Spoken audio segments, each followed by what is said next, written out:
Hello friends, आपका स्वागत है टेस्ट आईक्यू में। इस वीडियो में हम डिस्कस करेंगे आरआरबी जेई के प्रीवियस क्वेश्चन थर्मोडायनेमिक्स के।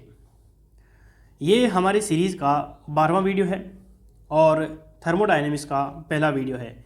इसमें हम लगभग 30 क्वेश्चन डिस्कस करेंगे और सभी के सभी क्वेश्चन आरआरबी जेई के प्रीवियस एग्ज़ाम में पूछे गए हैं और एक एक क्वेश्चन को हम बहुत ही ज़्यादा डिटेल में डिस्कस करेंगे। इसलिए आपके 30 क्वेश्चन है तो यहाँ से आपके लगभग 100 क्वेश्चन क्लियर हो जाएंगे। वीडियो बहुत ही ज़्यादा इंपॉर्टेंट होने वाला है, तो वीडियो को लास्ट तक ज़रूर देखना। तो चलिए शुरू करते हैं। Which of the following is endothermic process. देखिए यहाँ पे हिंदी में भी एंडोथर्मिक लिखा हुआ है।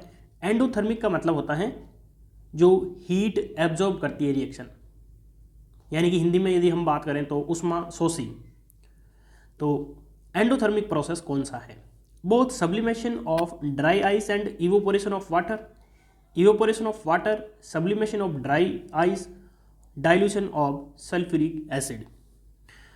इवोपोरेशन ऑफ वाटर यानी कि जब हम वाटर को इवोपोरेट करते हैं, यानी कि वाटर को हम स्टीम में बदलते हैं तो हीट क्या करते हैं, हम देते हैं। इसका मतलब ये एंडोथर्मिक है। सब्लिमेशन, सब्लिमेशन का मतलब क्या होता है? सॉलिड से जब हम डायरेक्ट वेपर में बदलते हैं तो उसको हम बोलते हैं सब्लिमेशन। तो सब्लिमेशन ऑफ ड्राई आइस, यदि हम आइस को वेपर में बदल रहे हैं डायरेक्ट तो भी हमको हीट देनी पड़ेगी। इसका मतलब जो हमारा आंसर है वो ए करेक्ट हो जाएगा। Both sublimation of dry ice and evaporation of water. 4th number option दिया गया है डाइल्यूशन ऑफ सल्फ्यूरिक एसिड। इसका मतलब है कि जो हमारा सल्फ्यूरिक एसिड होता है कंसनट्रेटेड H2SO4, उसको हम वाटर के अंदर मिलाएंगे तो huge amount of energy release होगी, यानी कि एनर्जी बहुत ज़्यादा अमाउंट में रिलीज होगी। इसका मतलब ये जो रिएक्शन है ये एक्सोथर्मिक है। Exothermic reaction. अगला क्वेश्चन देखते हैं। In uh polytropic process if the value of n is equals to 1 the process will be adiabatic, irreversible, isothermal या फिर रिवर्सिबल। यदि हम बात करें पॉलीट्रॉपिक प्रोसेस के लिए तो पॉलीट्रॉपिक प्रोसेस का इक्वेशन होता है PV की पावर n बराबर कांस्टेंट। यदि मैं n की वैल्यू 1 पुट कर देता हूँ तो क्या आ जाएगा यहाँ पे PV बराबर कांस्टेंट, और PV बराबर क्या होता है MRT, यानी कि जब टेम्परेचर कांस्टेंट हो जाएगा तभी हमारा PV बराबर कांस्टेंट आएगा। इसका मतलब ये जो है कौन सा प्रोसेस हो जाएगा? आइसोथर्मल। तो हमारा जो आंसर है वो C करेक्ट हो जाएगा। हमारा मकसद जो है सिर्फ आंसर नहीं देखना है। n बराबर यदि मैं 0 पुट कर देता हूँ तो PV की पावर 0 यानी 1 हो जाएगा, यानी कि P बराबर क्या हो जाएगा? कांस्टेंट हो जाएगा। और P बराबर कांस्टेंट का मतलब क्या है? आइसोबारिक यानी कि कांस्टेंट प्रेशर प्रोसेस। अब यदि मैं n की वैल्यू इनफाइनाइट पुट कर दूं, n बराबर इनफाइनाइट, तो यहाँ पे हो जाएगा V बराबर कांस्टेंट। जब वॉल्यूम कांस्टेंट होता है तो ऐसे प्रोसेस को क्या बोलते हैं? कांस्टेंट वॉल्यूम प्रोसेस, यानी कि आइसोकोरिक प्रोसेस। और क्या पुट कर सकते हैं? n बराबर यदि मैं गामा पुट कर देता हूँ तो PV की पावर गामा बराबर कांस्टेंट हो जाएगा और प्रोसेस हो जाएगा हमारा एडियाबैटिक प्रोसेस। और एडियाबैटिक प्रोसेस में जो हीट ट्रांसफ़र होती है वो 0 होती है, यानी कि इंसुलेटेड प्रोसेस होता है। ये आपको ध्यान रखना है। तो मुझे उम्मीद है कि आपको इतनी चीज़ें समझ में आई है। अगला क्वेश्चन देखते हैं। Why do particles in liquid water at 0 degree Celsius have more energy as compared to particle in ice at the same temperature? देखिए फ्रेंड्स, यदि हम बात करें, एक ग्राफ से आपको समझाता हूँ तो ज़्यादा आपको क्लियर होगा। ग्राफ है टेम्परेचर और आपका हीट। अब देखिए यदि हमारा जो आइस है, आइस मान लो कोई टेम्परेचर पे है, जैसे कि मैं फॉर एग्जांपल -10 डिग्री सेल्सियस पे, ठीक है। तो -10 पे है तो मैं जब इसको हीट दूंगा तो इसका टेम्परेचर बढ़ेगा। तो टेम्परेचर बढ़ेगा तो साथ में हीट भी बढ़ रही है। और जब ये 0 डिग्री पे आ जाएगा, 0 डिग्री सेल्सियस। तो यहाँ पे क्या है, ये आइस है। फिर मैं और हीट दूंगा तो टेम्परेचर नहीं बढ़ेगा, सिर्फ क्या होगा यहाँ पे फेज चेंज होगी। यानी कि ये 0 डिग्री सेल्सियस की आइस है ना, ये 0 डिग्री सेल्सियस के वाटर में बदल जाएगी। और फिर मैं यहाँ पे हीट दूंगा तो ये फिर क्या बदल जाएगी, ये मान लो 100 डिग्री सेल्सियस पे पहुँच गया, यहाँ पे हो गया 100 डिग्री सेल्सियस। तो यहाँ पे 100 डिग्री सेल्सियस का क्या है, वाटर है। और फिर मैं और हीट दूंगा तो टेम्परेचर नहीं बढ़ेगा, ये जो है 100 डिग्री सेल्सियस के वेपर में बदल जाएगा। और फिर मैं और हीट दूंगा तो यहाँ से इसका टेम्परेचर बढ़ता रहेगा। तो यहाँ से आप क्या समझे कि जो हीट होती हैं वो दो टाइप की होती हैं। एक तो होती हैं सेंसिबल हीट और दूसरी होती हैं latent heat. Latent heat, sensible heat जो होती हैं वो टेम्परेचर डिफरेंस की वजह से होती है, टेम्परेचर डिफरेंस की वजह से। और लेटेंट हीट जो होती हैं वो फेज चेंज करती हैं। तो यहाँ से आप देख सकते हैं कि यहाँ पे कौन सी हो जाएगी, सेंसिबल हीट, क्योंकि टेम्परेचर इंक्रीज हो रहा है। यहाँ पे लेटेंट हीट, फिर सेंसिबल हीट, फिर लेटेंट हीट और फिर आपकी सेंसिबल हीट। तो मुझे उम्मीद है कि आपको ये चीज़ क्लियर हुई होगी। अब हम देखते हैं कि हमारा आंसर कौन सा करेक्ट हो जाएगा। Because the particle in ice absorb heat energy during the process of conversion from ice to liquid water. Because the particle in water absorb heat energy during the process of conversion from ice to liquid water।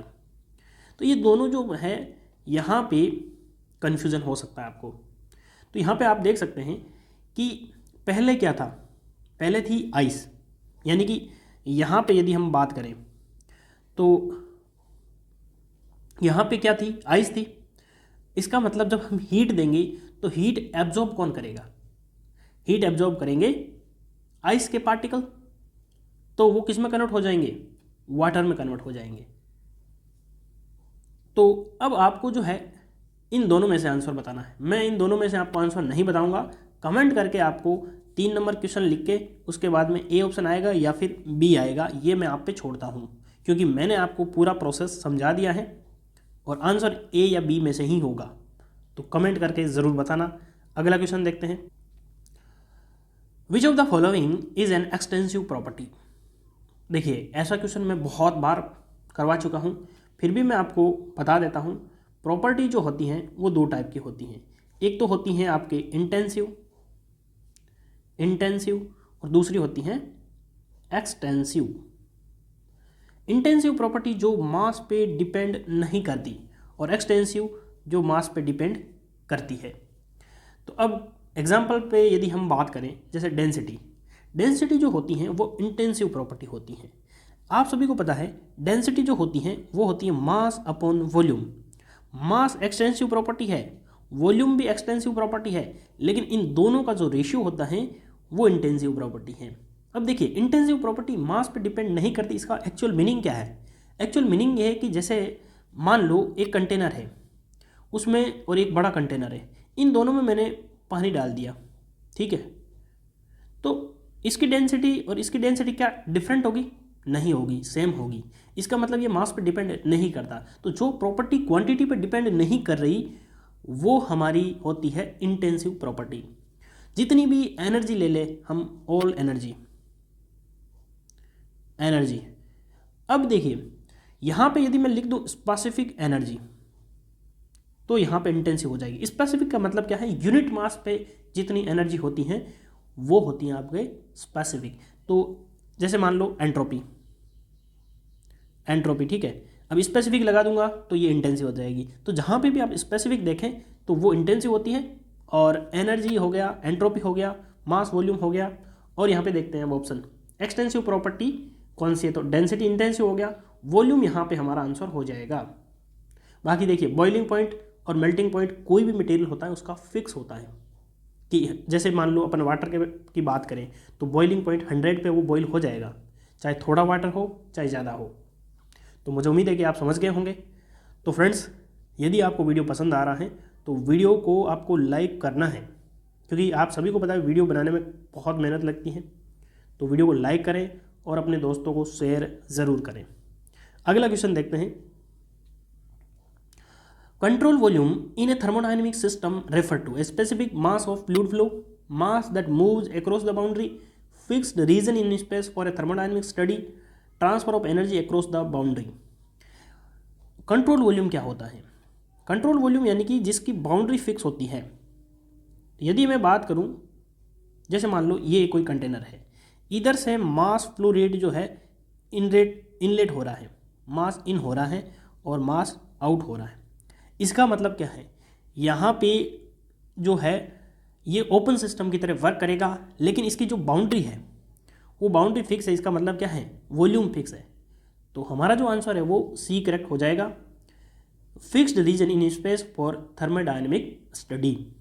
इसमें क्या करते हैं हम? Inlet की property check कर लेते हैं, outlet की प्रॉपर्टी चेक कर लेते हैं। Internal energy of a perfect gas depend upon temperature and volume, temperature specific heat and entropy, volume and pressure, temperature only. तो यदि मैं बात करूं फॉर ए परफेक्ट गैस, तो परफेक्ट गैस के लिए इंटरनल एनर्जी U बराबर होता है mCV डेल्टा T या dt। dt क्या है यहाँ पे? Temperature difference. CV क्या है? Specific heat at constant volume. और m है मास। तो यदि हम एक पर्टिकुलर गैस की बात करें, तो पर्टिकुलर गैस के लिए हमारा जो स्पेसिफिक हीट है उस गैस के लिए तो फिक्स होगा, मास फिक्स है। तो इसका मतलब क्या है? Internal energy is the function of temperature only. तो हमारा जो आंसर है वो डी करेक्ट हो जाएगा। अगला क्वेश्चन देखते हैं। Which of the following is an example of isolated system. यदि हम बात करें सिस्टम की, तो सिस्टम आप सभी को पता है 3 टाइप के होते हैं। एक तो हमारा हो गया ओपन सिस्टम, दूसरा हो गया क्लोज सिस्टम और तीसरा हो गया आइसोलेटेड सिस्टम। ओपन सिस्टम में क्या होता है? उसमें मास का भी ट्रांसफ़र होता है और जब मास का ट्रांसफ़र होगा तो एनर्जी का ट्रांसफ़र अपने आप हो जाएगा। क्लोज सिस्टम में मास का ट्रांसफ़र नहीं होता है, एनर्जी का ट्रांसफ़र होता है। और आइसोलेटेड सिस्टम में ना तो मास का ट्रांसफ़र होता है ना ही एनर्जी का ट्रांसफ़र होता है।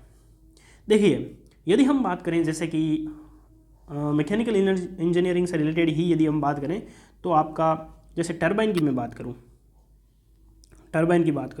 या फिर मैं इंजन की बात करूं, जो हमारा इंजन होता है आईसी इंजन विदाउट वाल्व, यदि हमारे उसमें वाल्व ओपन है उस टाइम की यदि हम बात करें तो वे एक ओपन सिस्टम की तरह वर्क करेगा। टरबाइन भी है ओपन सिस्टम की, क्योंकि इधर से जो है स्टीम एंटर करेगी और एक तरफ से एग्जिट हो जाएगी। इसका मतलब मास और एनर्जी दोनों का ट्रांसफ़र हो रहा है। क्लोज सिस्टम की यदि हम बात करें तो यही हमारा जैसे इंजन है, इंजन विथ वाल्व, यानी कि जिस टाइम वाल्व क्लोज होंगे तो वो एक क्लोज सिस्टम की तरह वर्क करेगा, क्योंकि उस टाइम सिर्फ एनर्जी ट्रांसफ़र होगी, मास का ट्रांसफ़र नहीं होगा। आइसोलेटेड सिस्टम का जो परफेक्ट एग्जाम्पल है वो है यूनिवर्स। इसके अलावा कोई आइसोलेटेड सिस्टम नहीं है परफेक्ट। जैसे हम थर्मोफ्लास्क की बात करें, थर्मोफ्लास्क ये हम मानते हैं क्योंकि इसमें काफ़ी टाइम के लिए ना तो एनर्जी ट्रांसफ़र होती है ना मास का, लेकिन स्लाइटली एनर्जी ट्रांसफ़र होती है धीरे धीरे। आप सभी को पता है कोई भी थर्मोफ्लास्क होता है परफेक्ट नहीं होता है, एक टाइम बाद में उसमें टेम्परेचर जो है इक्विलिब्रियम में आ ही जाता है। तो हम मानते हैं, लेकिन यदि आपको एग्जैक्ट आंसर मतलब परफेक्ट आंसर पूछे कि आइसोलेटेड का एग्जाम्पल क्या है, तो यूनिवर्स है। तो यहाँ पे हम देखते हैं कि आइसोलेटेड सिस्टम का जो एग्जाम्पल है वो हमारा हो जाएगा answer A, thermoflask. A cup of hot coffee यदि वो ओपन है ऊपर से तो ओपन सिस्टम हो जाएगा। प्रेशर कुकर जो है ये जो है क्लोज सिस्टम की तरह वर्क करता है, लेकिन जब सीटी बोल जाएगी तो उस टाइम हमारा थोड़ा बहुत मास ट्रांसफ़र भी होता है, इसलिए इसको हम यदि जब सीटी नहीं बोल रही है तब तक हम इसको क्लोज सिस्टम तक मानते हैं। जनरली हम क्लोज सिस्टम ही मानते हैं इसको। Boiling water without a lid यानी कि ढक्कन नहीं होगा तो वो क्या हो जाएगा, आपका ओपन सिस्टम हो जाएगा। तो कुल मिला के आप समझ गए हैं कि सिस्टम जो है वो कौन कौन से होते हैं। Which of the following state that the volume of gas is inversely proportional to the pressure of a gas. तो यहाँ पे क्या बोला गया है कि volume of the gas is inversely proportional to the pressure. यदि हम प्रोपोर्शनल साइन हटाएंगे तो क्या हो जाएगा, पीवी बराबर क्या हो जाएगा, कांस्टेंट। पीवी बराबर कांस्टेंट है तो इसका मतलब ये कौन सा प्रोसेस है, आइसोथर्मल। यानी कहने का मतलब है टी बराबर कांस्टेंट। तो टी बराबर कांस्टेंट होगा तो ये कौन सा लॉ है, बॉयल्स लॉ है। कौन सा लॉ है, बॉयल्स लॉ। अब देखिए यदि हम बात करें जो हमारा वॉल्यूम होता है वो टेम्परेचर के प्रोपोर्शनल है, यानी कि V/T बराबर क्या हो जाएगा, कांस्टेंट। तो यहाँ पे जो है कौन सा कांस्टेंट हो जाएगा, प्रेशर कांस्टेंट हो जाएगा। यदि प्रेशर कांस्टेंट है तो इस लॉ को बोलते हैं हम चार्ल्स लॉ। क्या बोलते हैं, चार्ल्स लॉ। और यदि P is proportional to T, कहने का मतलब है P/T बराबर कांस्टेंट। इन दोनों का जो रेशियो है वो कांस्टेंट होगा। तो यहाँ पे कांस्टेंट क्या है, यहाँ पे वॉल्यूम जो है वो हमारा कांस्टेंट है। तो जब वॉल्यूम कांस्टेंट होगा तो इस लॉ को क्या बोलते हैं, गे-लुसेक लॉ। गे-लुसेक ने दिया था इसलिए इसको गे-लुसेक लॉ बोलते हैं। तो ये तीनों लॉ आपको पता होना चाहिए। तो हमारा जो आंसर है वो कौन सा करेक्ट हो जाएगा, बॉयल्स लॉ, बॉयल्स लॉ। अब यहाँ पे देखिए एवोगाड्रो लॉ। एवोगाड्रो लॉ ये है कि under the same condition of temperature and pressure in equal volume of different gases contain an equal number of molecules. ये है हमारा एवोगाड्रो लॉ। और एवोगाड्रो जो है नंबर्स होते हैं वो आप सभी को उसकी वैल्यू याद होनी चाहिए। अगला क्वेश्चन देखते हैं, work done in A free expansion process is positive, negative, zero या फिर मैक्सिमम। सबसे पहले आपको ये पता होना चाहिए कि फ्री एक्सपांसन प्रोसेस होता क्या है। तो एक लाइन में यदि हम बात करें तो एक्सपांसन अगेंस्ट वैक्यूम। जैसे कि मैं आपको थोड़ा डायग्राम से समझाता हूँ। जैसे यहाँ पे कोई कंटेनर है, इसके दो पार्ट है, ठीक है। यहाँ पे एक वाल्व लगा हुआ है, ये जो बीच में लगा रहा है वाल्व क्लोज है। तो क्या है कि इधर जो है आपका गैस है और इधर है वैक्यूम। वैक्यूम यानी कि खाली है इधर। तो जैसे ही हम इस वाल्व को ओपन करेंगे तो ये गैस जो है ये पूरे जो है कंटेनर में इक्वली फैल जाएगी। तो यानी कि ये जो जब गैस एक्सपांड हुई तो इसको वैक्यूम के अगेंस्ट वर्क करना पड़ा। तो वैक्यूम यानी कि खाली एक तरीके से, तो कोई वर्क नहीं करना पड़ा। तो वर्क डन जो होता है फ्री एक्सपांसन प्रोसेस में ज़ीरो होता है और हीट ट्रांसफ़र जो होती है वो भी ज़ीरो होती है। और यदि हम वर्क ट्रांसफ़र और हीट ट्रांसफ़र ज़ीरो है तो यानी कि change in internal energy zero, यानी कि सिस्टम की जो इंटरनल एनर्जी है वो कांस्टेंट रहती है। तो यहाँ पे जो वर्क डन है वो ज़ीरो हो जाएगा। अगला क्वेश्चन देखते हैं। एक क्वेश्चन को हम बहुत ही आराम से डिस्कस करेंगे। Which one of the following represent open thermodynamic system, manual ice cream freezer, centrifugal pump, pressure cooker या फिर बॉम्ब कैलोरीमीटर। तो ओपन थर्मोडायनेमिक सिस्टम की यदि हम बात करें तो हमारा जो आंसर है वो सेंट्रीफ्यूगल पंप हो जाएगा। तो अभी मैंने आपको बताया था कि मैकेनिकल वाले एग्जाम्पल आपको याद होने चाहिए, जैसे कि centrifugal pump, turbine, engine without valve, ये सब जो है ये है ओपन सिस्टम। ऐसा याद नहीं रखना है कि कप में चाय भरी हुई है वो ओपन सिस्टम है। ये तो है बहुत ही बेसिक लेवल के, 10th लेवल के एग्जाम्पल आपको याद नहीं रखने हैं। एग्जाम में पूछे भी नहीं जाते, बहुत रेयर पूछे जाते हैं, और यदि पूछे जाएंगे तो आप इजीली कर पाएंगे। इन ए स्टडी फ्लो प्रोसेस, स्टडी का जब भी वर्ड आए ना तो स्टडी का मतलब होता है time, does not depend on the time. Steady flow process यानी कि जो टाइम पे डिपेंड नहीं करता। Heat transfer is constant, work transfer is constant, mass flow eight inlet and outlet is same, all of these. तो जब time पे depend नहीं कर रहा तो स्टडी फ्लो प्रोसेस में हीट ट्रांसफर कांस्टेंट होता है, वर्क ट्रांसफर भी constant, mass flow eight inlet and outlet is same. अभी मैंने जो कांस्टेंट क्या बोलते हैं, अभी मैंने आपको बताया था कि कंट्रोल वॉल्यूम क्या होता है। तो कंट्रोल वॉल्यूम में क्या होता है कि एक तरफ से मास एंटर हो रहा था, एक तरफ से मास एग्जिट हो रहा था। तो वहाँ पे हीट ट्रांसफर भी कांस्टेंट था, वर्क ट्रांसफर भी कांस्टेंट था, और mass flow eight inlet and outlet is same. तो कंट्रोल वॉल्यूम जो होता है वो स्टडी फ्लो प्रोसेस होता है। तो हमारा जो आंसर है वो डी करेक्ट हो जाएगा, और इसी स्टडी फ्लो प्रोसेस से हम स्टडी फ्लो एनर्जी इक्वेशन निकालते हैं। अगला क्वेश्चन देखते हैं। In a pressure temperature graph, the curve representing coexistence of liquid and solid is triple point, fusion curve है, सब्लिमेशन कर्व है या फिर वेपोराइजेशन कर्व है। तो सबसे पहले तो आपको ये पीटी कर्व पता होना चाहिए वाटर का। तो हम पीटी कर्व देखते हैं। यहाँ पे आपको डायग्राम में प्रेशर टेम्परेचर कर्व दिख रहा है। ये जो है हमारे वाटर का है। अब यहाँ से आप देखेंगे ध्यान से कि 3 लाइनें हैं। यहाँ पे देखिए आइस, आइस का मतलब क्या है, इधर सॉलिड है, वाटर यानी कि लिक्विड है, और वेपर यानी कि यहाँ पे स्टीम है, या ठीक है, तीनों फेज है, सॉलिड लिक्विड और वेपर। तो तीनों फेज है। तो सॉलिड से जब हम लिक्विड में कन्वर्ट करेंगे, ठीक है, तो उसको क्या बोलते हैं हम, उसको बोलते हैं फ्यूज़न प्रोसेस। फ्यूज़न कर्व कह सकते, कर्व है तो कर्व, और प्रोसेस को क्या बोलेंगे, फ्यूज़न प्रोसेस। वाटर इधर लिक्विड है, इधर वेपर है, तो लिक्विड से वेपर में कन्वर्ट करेंगे तो क्या बोलेंगे हम, वेपोराइजेशन प्रोसेस, वेपोराइजेशन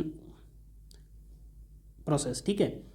अब यहाँ पे देखिए सॉलिड से डायरेक्ट यदि हम वेपर में कन्वर्ट कर रहे हैं तो इसको हम बोलते हैं सब्लिमेशन, सब्लिमेशन। तो आप यहाँ पे समझ गए होंगे। और तीनों फेज जहाँ को एग्जिस्ट कर रही है इसको हम क्या बोलते हैं, ट्रिपल पॉइंट। क्या बोलते हैं, ट्रिपल पॉइंट। अब यहाँ पे बात आ गई है वाटर की। तो वाटर का जो ट्रिपल पॉइंट टेम्परेचर होता है वो आपको याद होना चाहिए, 0.01 डिग्री सेल्सियस। और 0 केल्विन कितना होता है, बहुत सारे स्टूडेंट को 0 केल्विन नहीं पता होता है, तो मैं आपको बता देता हूँ 273.15 होता है एग्जैक्ट वैल्यू केल्विन में। तो इसमें 0.01 ऐड करेंगे तो 273.16 केल्विन आ जाएगा, जो कि होता है ट्रिपल पॉइंट ऑफ वाटर। और यदि हम बात कर लेते हैं साथ में प्रेशर की, तो ट्रिपल पॉइंट जो प्रेशर होता है वो होता है 0.0061 बार होता है। तो ये वैल्यू आपको याद रखनी है। और 0 केल्विन भी एग्जाम में पूछ लेते हैं कभी कभी। तो यहाँ पे आपको लिक्विड और सॉलिड के बीच का ग्राफ पूछा गया है, इसका मतलब ये आपको पूछा गया है फ्यूज़न कर्व। ट्रिपल पॉइंट हमने डिस्कस कर लिया, सब्लिमेशन कर्व आप समझ गए, और वेपोराइजेशन कर्व भी आप समझ गए। एक क्वेश्चन यहाँ से एग्जाम में और पूछा जाता है कि जो वाटर होता है यदि उसका हम पीटी कर्व बनाएंगे तो ट्रिपल पॉइंट जो है वो कैसा बनेगा, पॉइंट बनेगा, लाइन बनेगा या फिर सर्कल बनेगा। तो यहाँ से आप देख सकते हैं, यहाँ पे आप देख सकते हैं, यहाँ से एक पॉइंट बन रहा है ट्रिपल पॉइंट। तो पीटी कर्व में जो ट्रिपल पॉइंट होता है, ट्रिपल पॉइंट वो होता है आपके पॉइंट के रूप में। ये एग्जाम में क्वेश्चन कई बार पूछा गया है, इसलिए मैं आपको बता रहा हूँ, आपको याद रखना है। तो इतनी जानकारी आपको पता होनी चाहिए। अगला क्वेश्चन देखते हैं। This process is one in which there is only work interaction between the system and the surrounding. यानी कि सिर्फ वर्क ट्रांसफर होता है, हीट ट्रांसफर नहीं होता। तो ऐसे प्रोसेस को हम क्या बोलते हैं, एडियाबैटिक प्रोसेस। तो हमारा जो आंसर है वो बी करेक्ट हो जाएगा। PV की पावर गामा बराबर कांस्टेंट। यहाँ पे सिर्फ वर्क ट्रांसफर होता है, हीट ट्रांसफर 0 होता है। अगला क्वेश्चन देखते हैं। All of the following are intensive property except. एक इसमें इंटेंसिव प्रॉपर्टी नहीं है, तो मास क्या एक्सटेंसिव, तो हमारा आंसर ई करेक्ट हो जाएगा। डेंसिटी, प्रेशर और टेम्परेचर सभी इंटेंसिव प्रॉपर्टी है, और इंटेंसिव और एक्सटेंसिव अभी हमने डिटेल में डिस्कस किया। Large body of infinite heat capacity is known as. तो thermal energy reservoir, mechanical energy reservoir, thermometer या फिर हीट पंप। तो जिसकी हीट कैपेसिटी इनफाइनाइट हो उसको हम बोलते हैं थर्मल एनर्जी रिजर्वोयर। जैसे कि हम यदि बात करते हैं इंजन की, तो हम क्या लेते हैं, इधर T हाईएस्ट लेते हैं, फिर हमारा इंजन होता है, और इधर T लोवेस्ट लेते हैं, और ये क्या करता है, वर्क प्रोड्यूस करता है। यही तो इंजन होता है। तो ये जो T हाईएस्ट और ये T लोवेस्ट क्या है, थर्मल रिजर्वोयर। यानी कि इसमें से हम कितनी भी हीट निकालेंगे तो इसकी हीट जो है कैपेसिटी कम नहीं होगी। इसको हम हीट कितनी भी सप्लाई करेंगे या इसके अंदर कितनी भी हीट रिजेक्ट करेंगे तो उसकी जो है हीट कैपेसिटी में कोई चेंज नहीं आएगा। तो उसको हम बोलते हैं थर्मल एनर्जी रिजर्वोयर। ये न्यूमेरिकल है। A closed system receive 60 kilojoule heat but its internal energy decreases by 30 kilojoule, then the work done by the system is। बहुत ही ज़्यादा सिंपल क्वेश्चन है। बस आपको ध्यान रखना होता है कि जब यदि हीट जो है आ रही है तो पॉजिटिव, जा रही है तो नेगेटिव, वर्क प्रोड्यूस हो रहा है तो पॉजिटिव, यदि वर्क एब्जॉर्ब हो रहा है तो नेगेटिव, इतना सा आपको पता होना चाहिए। तो अब हम देखते हैं हीट जो है वो रिसीव कर रहा है, यानी कि Q की वैल्यू कितनी है 60 kilo joule. Internal energy decreases, यानी कि DU की वैल्यू कितनी है 30 किलो जूल, लेकिन ये क्या हो रहा है डिक्रीज हो रहा है तो हम माइनस लेंगे। तो आप सभी को पता है डेल Q बराबर DU plus del W according to first law of thermodynamics. तो इसकी वैल्यू कितनी है 60 किलो जूल बराबर कितनी है -30 प्लस डेल W। तो हमारा जो वर्क डन है वो कितना आ जाएगा 60 प्लस 30 यानी कि 90 किलो जूल हमारा जो आंसर आ जाएगा, जो कि ऑप्शन ए में दिया गया है। A system and its environment put together constitute an adiabatic system, isolated system, segregated system या फिर homogeneous system। यदि हम बात करें जैसे मान लो ये हमारा ठीक है, इसको कंसिडर कर लिया ऑल ओवर, इसमें से हमने थोड़ा सा पार्ट कंसिडर कर लिया, तो ये जो कंसिडर किया ये क्या है सिस्टम है, और इसके सिस्टम के बाहर जितना भी है उसको हम बोलते हैं सराउंडिंग।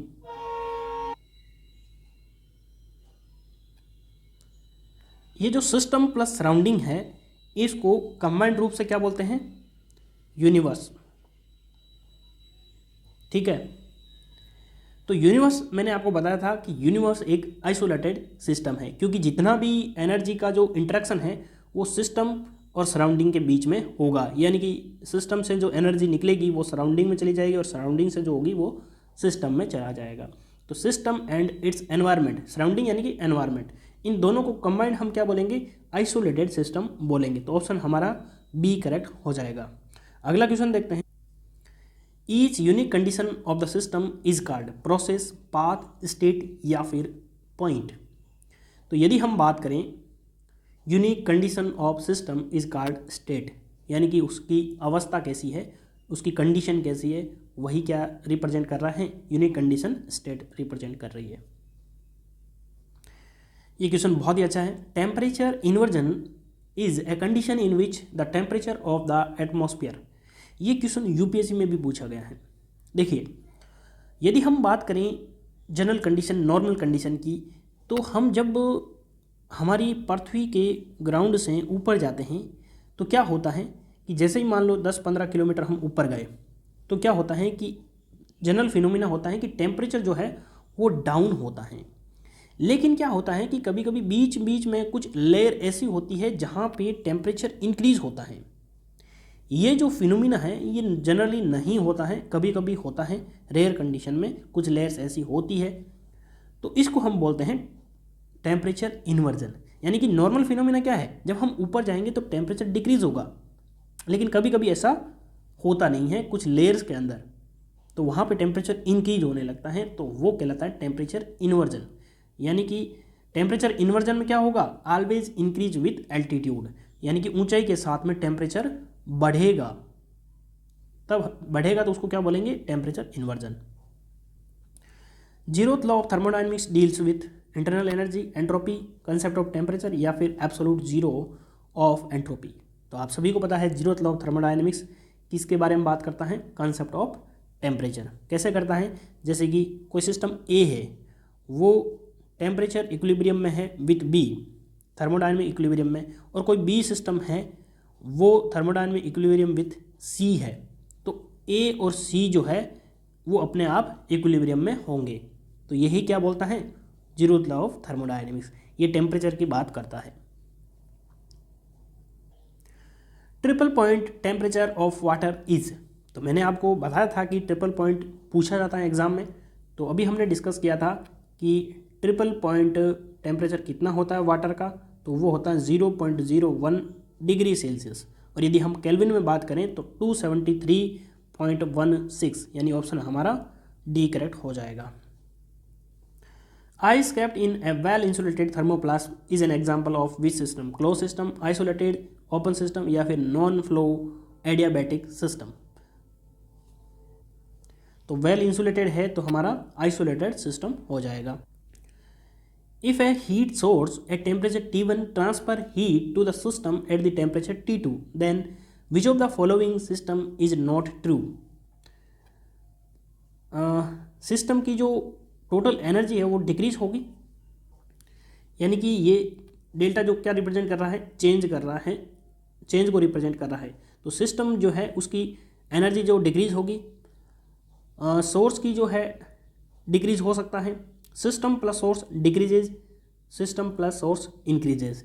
आप सभी को पता है कोई दो सिस्टम है, ठीक है, मान लो ये ए सिस्टम है, दूसरा बी है, इन दोनों में जो है हीट का ट्रांसफ़र हो रहा है, तो क्या इन दोनों की जो टोटल, जैसे मान लो इसकी हीट जो है मान लो x है और इसकी y है, तो x प्लस वाई जो है मैक्सिमम कितना हो सकता है, इन दोनों में जितनी है उतना ही हो सकता है। इनकी मैक्सिमम वैल्यू कितनी हो सकती है, x प्लस वाई। लेकिन जब ये हीट ट्रांसफ़र करेंगे तो कुछ हीट जो है वो एनवायरनमेंट में इन दोनों सिस्टम के बाहर चली जाएगी। इसका मतलब इन दोनों की जो हीट कैपेसिटी है वो डिक्रीज हो सकती है, इंक्रीज तो नहीं हो सकती। तो यहाँ पे क्या बोला गया, विच of the following statement is not true. तो यानी कि उन दोनों की जो टोटल हीट है वो इंक्रीज नहीं हो सकती। अपने आप इंक्रीज कैसे होगी, हाँ डिक्रीज हो सकती है, क्योंकि कुछ हीट जो है इन दोनों सिस्टम से बाहर चली जाएगी। एक सिस्टम की जो है सिस्टम की एनर्जी घट सकती है, सोर्स की जो है वो भी घट सकती हैं, अकेले सिस्टम की बढ़ सकती है। जैसे मान लो एक सिस्टम है एक्स, यहाँ से हीट इधर जा रही है तो इसकी बढ़ जाएगी और इसकी घट जाएगी, लेकिन टोटल जो है वो हमेशा ही डिक्रीज होगी, ना कि इंक्रीज। तो ये इम्पॉसिबल है, तो ऑप्शन यहाँ पे हमारा डी करेक्ट हो जाएगा। तो मुझे उम्मीद है कि आप समझ गए होंगे। अगला क्वेश्चन देखते हैं। The value of dq/t for an irreversible process is. तो क्लोसेस्ट इनइक्वालिटी क्या कहती हैं कि del Q upon T is less than equals to 0 always.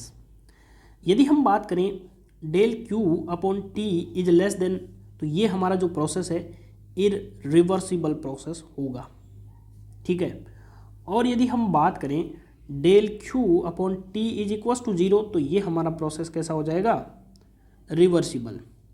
और यदि ये वैल्यू ग्रेटर देन 0 दे रखी है तो वो पॉसिबल नहीं है, तो सिस्टम कैसा हो जाएगा, इम्पॉसिबल। तो यहाँ पे क्या बोला गया है कि यदि हमारा प्रोसेस क्या है, इरिवर्सिबल, तो इरिवर्सिबल यानी कि लेस देन 0, तो ऑप्शन हमारा ए करेक्ट हो जाएगा। ये जो क्लोसेस्ट इनइक्वालिटी है ये आपको याद रखना है। Cyclic integral of any property is. Property आप सभी को पता है कि पॉइंट फंक्शन होती हैं, तो यदि हम टोटल समेशन करेंगे तो उसका समेशन 0 आएगा। ऑप्शन यहाँ पे ए करेक्ट हो जाता है। Area under the TS diagram curve at any thermodynamics process represent. तो फ्रेंड्स यदि हम बात करें एरिया की, एक तो हमारा कर्व होता है टीएस डायग्राम, एक होता है पीवी डायग्राम। तो यदि हम बात करें पीवी डायग्राम की, तो पीवी डायग्राम का जो एरिया होता है वो किसको रिप्रेजेंट करता है, वर्क डन को, ये आपको ध्यान रखना है।